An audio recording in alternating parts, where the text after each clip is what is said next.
வர்றதானே வந்துருங்க.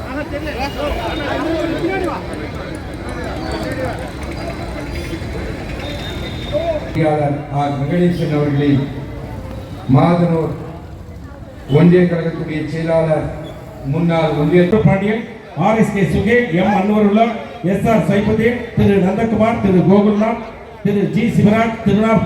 கதை மட்டும் சொல்லணும், பேசுறத உங்களுக்கு கதை சொல்றேன், 2 நிமிஷத்துல முடிச்சாங்க. எப்பவுமே டெல்லி பாப்பண்ண கதை சொல்லுவாரு, கலக்கா கதை, அப்புறம் சர்க்கார் கமிஷன் ஊழல்.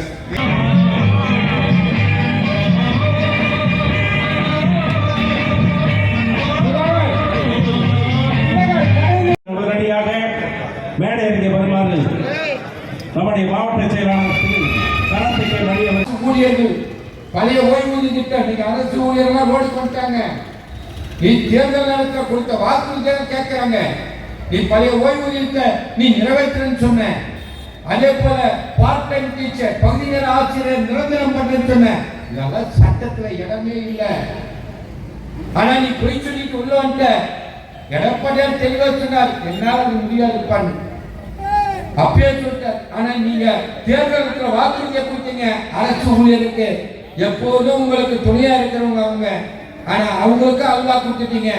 இன்னைக்கு அவங்க எல்லாம் ரோடுக்கு வந்துட்டாங்க. இதையெல்லாம் நீங்க புரிஞ்சுக்கணும். இவங்க ஆட்சி எப்பவுமே மக்களுக்கான ஆட்சி இல்லை. மக்களாட்சி தத்துவத்தை பேரறிஞர் அண்ணா எடுத்து சொன்னார். நமக்கு தெரிவித்து நமக்கு கொடுத்த பாடம் அது. ஆனால் இன்றைக்கு தமிழ்நாட்டில் நடக்கிறது என்ன? இன்னைக்கு தமிழ்நாட்டில் நடக்கிறது என்ன? மன்னராட்சி நடக்குது. இங்க மக்களாட்சி நடையில மன்னராட்சி நடக்குது. இந்த மன்னராட்சியில வாரிசுகள் இன்றைக்கு நம்மை ஆண்டு கொண்டிருக்கிறார்கள். வாரிசுகள் ஆண்டு கொண்டிருக்கிறார்கள்.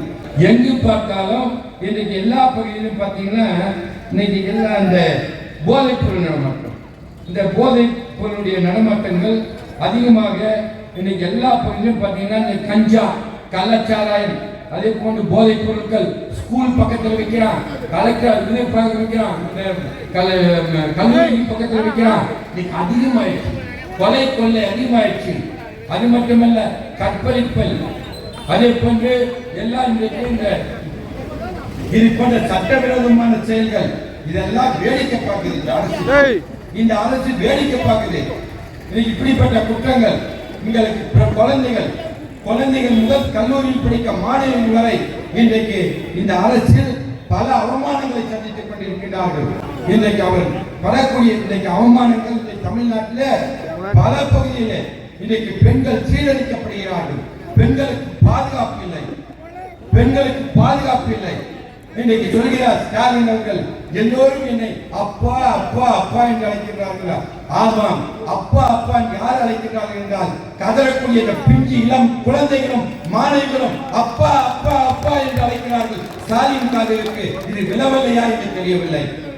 இப்படி இதை போன்ற இன்றைக்கு எல்லா தமிழ்நாட்டில் இன்னைக்கு பெண்கள் சீரழிக்கப்படுகிறது, குழந்தைகள் சீரழிக்கப்படுகிறார்கள்.